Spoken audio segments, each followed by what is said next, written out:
नमस्कार, मी स्नेहल चौधरी. आपण पाहत आहात LS मराठी. पाहूयात सकाळच्या काही महत्त्वाच्या घडामोडी. राज्य विधिमंडळाचे मुंबईत होणाऱ्या अर्थसंकल्पीय अधिवेशनाचे कामकाज 23 फेब्रुवारी ते 25 मार्च पर्यंत निश्चित करण्यात आलंय. 6 मार्च रोजी अर्थसंकल्प मांडण्यात येणार आहे असा निर्णय कामकाज सल्लागार समितीच्या बैठकीत घेण्यात आलाय.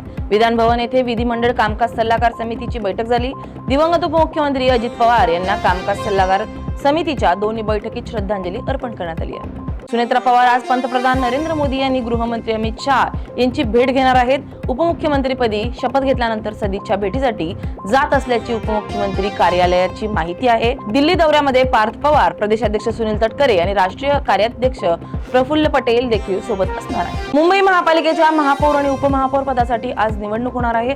महापालिकेच्या सभागृहात या निवडीची संपूर्ण प्रक्रिया पार पडणार असून सर्व नगरसेवक उपस्थित राहणार आहेत. महापौर आणि उपमहापौर पदासाठी मतदान प्रक्रिया पार पडून निकाल जाहीर करण्यात येतोय. पदभार स्वीकारल्यानंतर महापौर आणि उपमहापौर हुतात्मा चौकात जाऊन अभिवादन करणार आहेत. उल्हासनगर महापालिकेच्या महापौरांची पहिली आढावा बैठक महापालिका स्थायी समिती सभागृह येथे पार पडली आहे. या बैठकीत सर्व विभाग प्रमुखांनी स्वतःची ओळख करून देत आपल्या विभागाच्या कार्याची थोडक्यात माहिती सादर केली आहे. सदर बैठकीस अतिरिक्त आयुक्त किशोर गवस, भाजपाचे गटनेता राजेश वधारिया, शिवसेनेचे गटनेता अरुण आशन आणि महापालिकेचे सर्व उपायुक्त, विभाग प्रमुख, अधिकारी, कर्मचारी उपस्थित होते. भंडारा नगरपालिकेची पहिली विशेष सभा नगराध्यक्ष मधुरा मदनकर यांच्या अध्यक्षतेखाली पार पडली आहे. या सभेत शहराच्या दृष्टीने अनेक महत्त्वाचे निर्णय घेण्यात आले.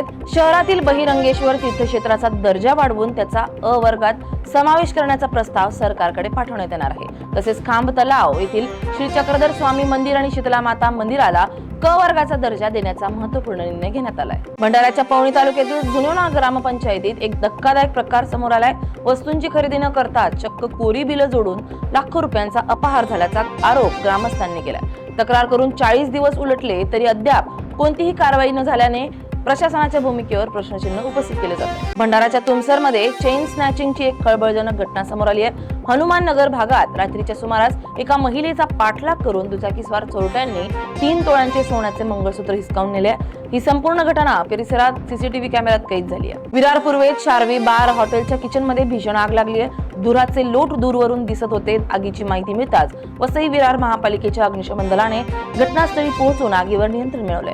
आगीचं कारण अद्याप अस्पष्ट असून शॉर्ट सर्किट किंवा गॅस गळतीमुळे आग लागल्याची शक्यता वर्तवली जाते. नांदेडच्या किनवटमध्ये शेतामध्ये पिकांना पाणी देण्यासाठी गेलेल्या शेतकऱ्यांवर अस्वलाने हल्ला केलाय. शेतकऱ्याने आरडाओरडा केल्यानंतर मदतीसाठी धावून आलेल्या दुसऱ्या शेतकऱ्यावरही अस्वलाने हल्ला केलाय. या घटनेत एकूण 3 जण जखमी झाले असून त्यांच्यावर धानोरा येथील प्राथमिक आरोग्य केंद्रात उपचार सुरू आहे. विरार रेल्वे उड्डाणपुलावर अवजड वाहनांना प्रवेश रोखण्यासाठी लावण्यात आलेल्या लोखंडी गर्डर एका टेम्पोच्या धडकेत कोसळलाय.